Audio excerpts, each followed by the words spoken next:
여러분 안녕하십니까? 자, 김신행 김태기 교수님의 국제경제론 챕터 1장 우리 국제경제론과 세계경제에서요 4절 국제경제학의 주요 주제에 대해서 한번 살펴보도록 하겠습니다. 자, 교재는 22페이지가 되겠고요. 여러분 국제경제학은 어떻게 크게 나누냐면 국제무역과 국제금융론으로 이렇게 나눌 수가 있습니다. 자, 그래서 이렇게 둘로 크게 나눌 수 있겠죠. 그래서 이제 국제무역론과 금융론 이렇게 나뉩니다. 금융론. 근데 여러분 국제무역이다라고 하면 이제 시장에서 교환이 이루어지는 거 아니겠습니까? 그렇기 때문에 여기에서는 국제무역론에서는 화폐라는 게 없어요. 자, 그래서 거기 잘 설명이 나와 있는데 두 번째 줄 볼까요? 화폐가 없는, 잘 체크하시죠? 화폐가 개입되지 않는, 미시경제학 얘기가 사실은 국제무역론입니다. 미시에서는 화폐가 없이 상대 가격으로 인해 가지고 우리가 선택하는 문제를 다루잖아요. 순수한 실물경제 측면에서 약간 얘기를 합니다. 실물경제에서의 주로 교환 이런 얘기를 다루게 되고요. 그러니까 미시경제 분석 틀을 주로 사용을 해요. 그러니까 약간 국제무역론은 미시라고 보시면 되겠습니다.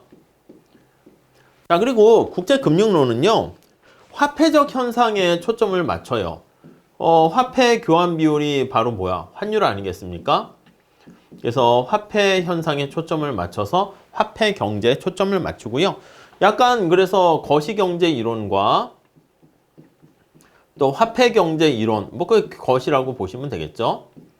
화폐 이론이 여기 들어가 있다. 이렇게 보시면 되겠습니다. 오케이?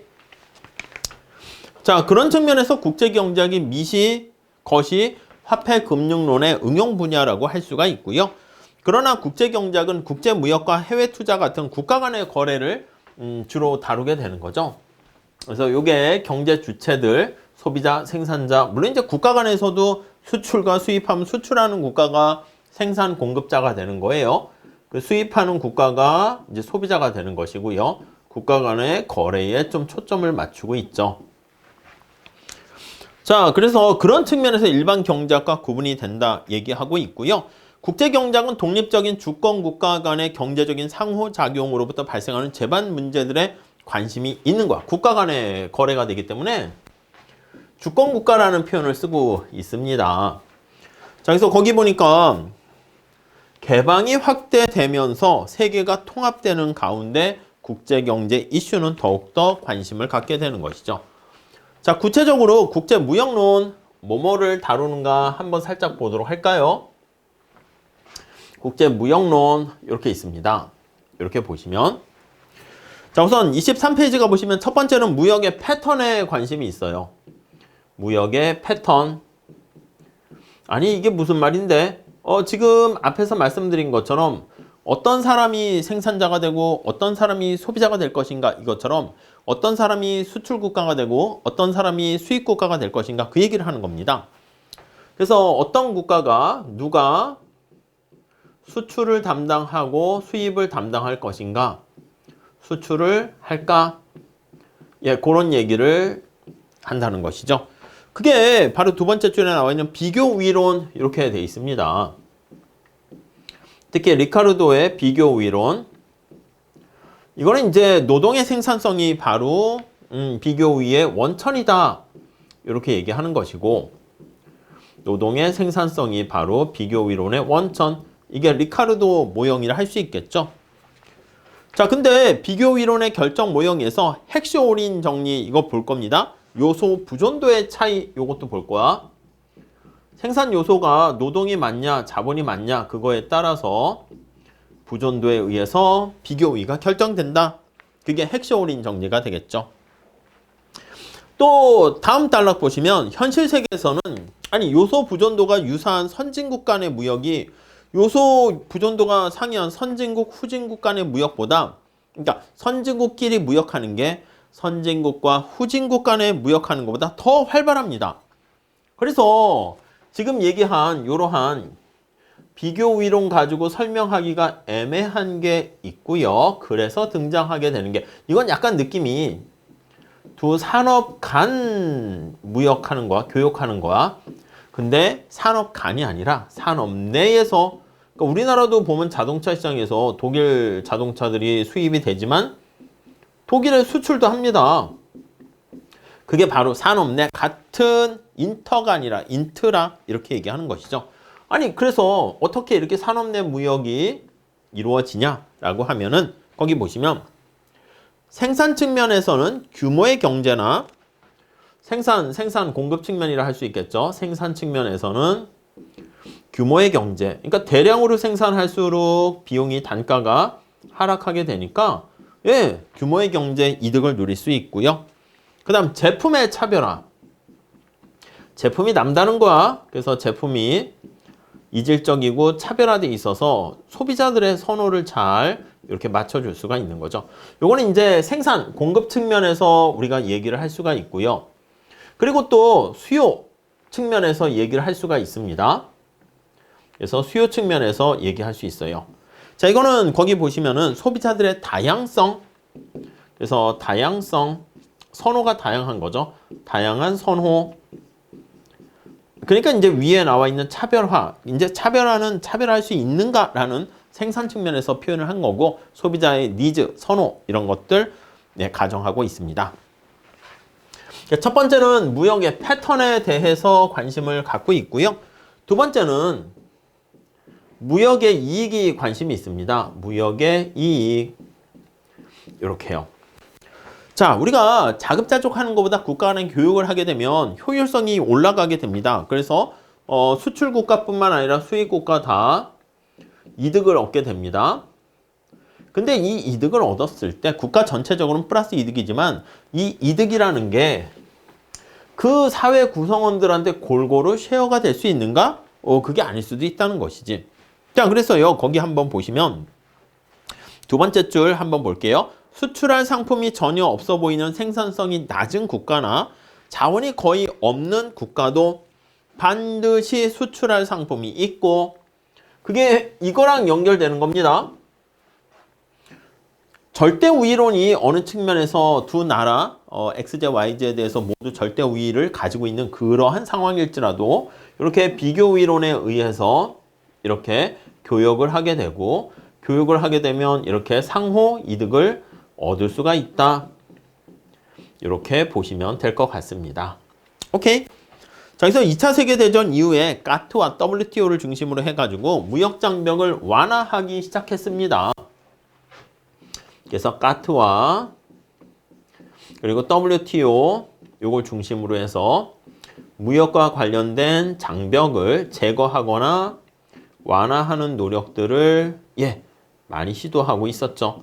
그래서 이제 상호 이득을 누리기 위한 겁니다. 오케이. 자, 그 다음에 이제 세 번째 관심사가 되는 토픽은 또 뭐가 있습니까? 라고 하면요. 지금 말씀드린 무역의 소득 분배 효과. 자, 무역의 이득을 어떻게 누구에게 배분되는가? 네, 그 효과에 대해서 관심을 갖게 되는 것이죠. 첫 번째 줄 볼까요? 자유무역은 국가가 전체의 이득을 줍니다. 근데 구성원 모두 이득을 얻는 게 아니라 이게 어떻게 이득 보는 사람이 있고 피해 보는 사람이 있습니다. 그래서 이익을 보는 집단이 생기게 되는 것이고 집단과 피해, 손해를 보게 되는 집단이 생기게 됩니다. 오케이? 그래서 거기 마지막 단락에 표현되어 있는 것처럼 뭐 칠레와 한칠레 자유협정, 자유무역협정 FTA를 체결했습니다. 그때 제조업의 경영자 협회는 조속한 체결을 촉구하면서 찬성을 한 반면 농민단체는 협정 체결을 극렬하게 반대했습니다. 그래서 요 두 집단 간의 혜택이 누구에게 귀속되는가 차이가 발생하고요. 그 결과 이렇게 갈등이 발생한다라는 것을 알 수가 있겠습니다. 오케이? 네, 그 정도 보시고 다음 네 번째 볼게요. 네 번째 관심사는 무역 정책입니다. 네 번째는 무역 정책. 네, 무역 정책 관련해 가지고는요. 첫 번째 줄 보시면 대부분의 국가는 어느 정도 무역을 제한하는 정책을 사용합니다. 완전히 자유개방, 자유무역보다는 어느 정도 자국민의 거기 나와 있는 것처럼 자국 산업을 보호하거나 그래서 보호무역을 실시하기도 하는데 이 보호무역은 대표적인 방법 우리가 뒤에 나중에 배울 건데요. 가격에 이제 올리게 되는 세금을 떼는 걸 관세라고 하고요. 수량을 통제해가지고 수량을 수입할 수 있는 양을 제한하는 것을 수량 할당, 쿼터 이렇게 얘기합니다. 관세와 쿼터를 통해 가지고요. 다양한 수단이 있는데 왜 하는데? 라고 하면은 그치 자국 산업을 보호하는 거야. 자국 산업이 외국의 수입품의 막 등장으로 인해서 피폐해지는 것을 막기 위해서 이렇게 보호무역을 사용한다거나 자국의 실업을 구제하는 거야. 자국 산업이 피폐해지게 되면은 실업이 발생하는 거 아니겠습니까? 그래서 실업을 좀 약간 제거하기 위한 거. 보다 나은 산업구조, 그리고 산업구조를 개선하는 겁니다. 이게 나중에 할 겁니다. 뭐 유치산업보호론 이런 것도 비슷한 거지. 자, 이러한 정책 목적은 국가마다 차이가 있는데 어떤 목적으로 무역 규제를 하든지 보호무역보다는 자유무역이 좀 더 낫다. 이렇게 끌고 갈 겁니다. 다음 5번째. 자, 거기 보시면 경제통합과 국제협력 이게 이제 국제무역의 관심사예요. 경제통합 이렇게요. 자, 우리 첫 번째 줄 보시면 2차 세계대전 이후에 가트가 등장했고요. 예. 95년도에 WTO가 등장했습니다. 세계무역기구가 등장하게 되면서 자유무역을 확대하기 위해서 노력을 하게 되었고요. EU와 같은 경제통합이라든가 국가 간의 FTA, 자유무역 협정 이런 것들. 그래서 경제통합을 통해 가지고 이익을 얻을 수 있는 조건이 무엇인가 그런 것들에 대해서 살펴보고요. 가트와 WTO의 기본 원칙과 운영 원리 이런 거에 대해서도 다뤄보게 됩니다. 오케이? 이게 국제무역론에서 다루는 겁니다. 무역의 패턴, 무역의 이익, 무역의 이익이 어떻게 분배되는가, 무역과 관련한 정책, 경제통합 이렇게 다루게 될 거고요. 그 다음 이제 국제금융론 한번 보도록 하겠습니다. 첫 번째 이제 국제수지가 관심사가 됩니다. 국제수지. 자, 국제수지는요, 거기 첫 번째 줄 나와 있는 것처럼 신문 같은 데 등장 막 많이 합니다. 국내 경제의 경기 변화, 고용 전망, 인플레이션 이런 거와 관련해 가지고요. 밀접한 영향을 미치게 되고요. 국제수지는 뭐 경상수지, 자본금융수지 뭐 등등 있는데 이런 것들이 다 수출 수입과도 관련이 되겠죠. 그래서 거기 세 번째 줄 보시면 86년에서 89년 사이에 흑자를 달성했는데 이후에 계속된 국제수지 적자로 97년도에 외환위기를 받게 되었고요. 그걸 이제 환율 상승과 함께 극복하게 되면서 무역수지는 흑자로 돌아서게 됩니다. 이 국제수지는 또 환율과 관련해서 밀접한 어떤 대외경제 현안을 대외 거래에 대한 현황을 좀 이렇게 잘 보여준다라고 생각하시면 되겠습니다. 그래서 국제수지 흑자, 적자 이게 무엇인지 국제수지의 변화가 다른 거시경제 여러 가지 지표들과 어떤 관련이 있는가 그런 것들을 다루게 되고요. 다음 두 번째 환율에 대해서 이제 우리가 다룹니다. 환율이라는 것은 두 나라의 화폐의 교환 비율이 되겠죠. 자국 화폐와 외화, 다른 나라의 화폐와의 교환 비율입니다.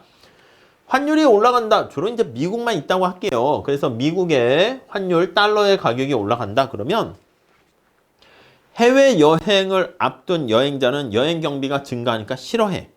수출 기업은 환율이 올라가게 되면 수출이 더 잘 되니까 좋아합니다. 그래서 거기 보시면 97년도에 외환위기 때 환율이 막 한 700~800원에서 1700원까지 2배 올라가게 되니까 해외여행은 감소한 거야. 해외 유학 갔던 사람도 다 들어와. 왜냐면 옛날에는 한 700달러, 700원만 보내도 1달러를 살 수 있었는데 이제는 비용이 2배나 들기 때문에 유학 생활하기가 힘들어진 거죠. 그래서 거기 나와 있는 것처럼 수출은 또 증가합니다. 수입은 감소하고 그래서 이제 무역 수지는 흑자를 보게 됩니다. 자, 그래서 이 환율이 올라갔을 때 어떤 영향을 미치는가? 이게 이제 관심사가 되고요. 또 하나는 이제 환율 제도가 이제 관심사가 됩니다. 환율 제도는요, 이제 환율이 오르락 내리락 변하기도 하지만 고정시키기도 합니다. 그래서 거기 보시면 과거의 금본위 제도 같은 경우에는 화폐가 금의 가치에 고정됩니다. 그래서 고정환율 제도에서는 환율의 변화가 없습니다. 아니면 제한적입니다. 그래서 1973년 변동환율 제도로 바뀌게 되면서 환율 변동이 자유롭게 되었지만 완전한 자유, 거기까지는 좀 잘 되지 않고 이제 관리하는 형태로 조금씩 조절을 하는 경우를 많이 볼 수가 있겠죠. 자, 그러면 이 환율은 어떻게 결정되는데, 그래서 환율 결정하는 요인, 단기적인 측면에서 자본 이동, 이자율 평가설이라든가 장기의 물가 수준에 의해서 결정되는 구매력 평가설, 그런 것들을 우리가 살펴보게 됩니다. 그래서 뭐 IRP라고 할까요? 그리고 PPP 이런 것들 우리가 다루게 될 거예요. 자, 그 다음 세 번째로는 개방 경제의 경제 정책을 비교하게 됩니다. 그래서 개방 관련된 정책에 대해서 살펴볼 거예요. 자, 첫 번째 줄에 얘가 나와 있습니다. 1960년대 베트남 전쟁으로 미국의 통화 공급량이 증가하자 인플레이션이 발생하게 되었습니다. 돈을 막 찍어낸 거지. 거의 군인들 월급을 주고 막 해야 되는 거니까 돈을 막 찍어내다 보니까 인플레가 발생했는데 그 인플레가 미국에만 발생하는 게 아니라 다른 인접 국가에 전 세계에 다 인플레이션을 수출하게 됩니다. 또 90년대 독일이 통일하게 됩니다. 그래서 인플레이션이 통일 비용이 많이 들어가잖아. 그래서 돈을 막 찍어서 인플레이션이 발생할 가능성이 생겨가지고 독일에서는 어떻게 하냐면 지금도 그래요. 인플레를 잡기 위해서 막 금리를 올리잖아. 금리를 올렸거든요. 이자율을 인상했거든. 근데 이 이자율을 인상하게 되면 투자라든가 이런 것들이 당연히 위축되는데 그때 독일이 EU 속에 들어갔기 때문에 독일은 경제가 괜찮아서 버틸만 했는데 다른 경제, 펀더멘탈 여건이 안 좋은 나라들은 되게 힘들어집니다. 그래서 유럽의 인근 나라들은 경기 침체를 초래하게 됩니다. 자, 이렇게 변동환율 제도와 고정환율 제도에 따라서 또 개방정책에 따라서 재정정책과 금융정책이 어떻게 되는가 그런 것들 살펴보게 되고요. 그 다음 여기에 나와 있는 것처럼 4번 요거 연장선상입니다. 국제통화제도가 어떻게 변화하는가. 그래서 국제통화제도가 제도의 변천이라고 할까요? 요게 이제 또 국제금융론의 이슈가 되는 것이죠. 자, 거기 보시면 근본위 제도 역사적으로 변동환율 제도, 고정환율 제도, 다시 변동환율 제도의 형태로 변천하고 있고요. 99년 유로의 탄생으로 인해서 최적 통화 지역 그런 것들이 관심을 갖게 됐습니다. 그래서 최적 통화 지역이라는 것은 경제 통합의 논의와 관련해서요. 궁극적으로는 이제 단일 경제를 이루기 위한 게 목적인데 아니 최적 통화 지역이라는 그게 어디까지 되는가 그 효과는 뭔가 이런 것들에 대해서 살펴보게 될 거고요. 다음 다섯 번째는요. 다섯 번째는 거기 보시면 국제금융시장과 금융위기 요게 이제 우리의 관심사입니다. 국제금융시장과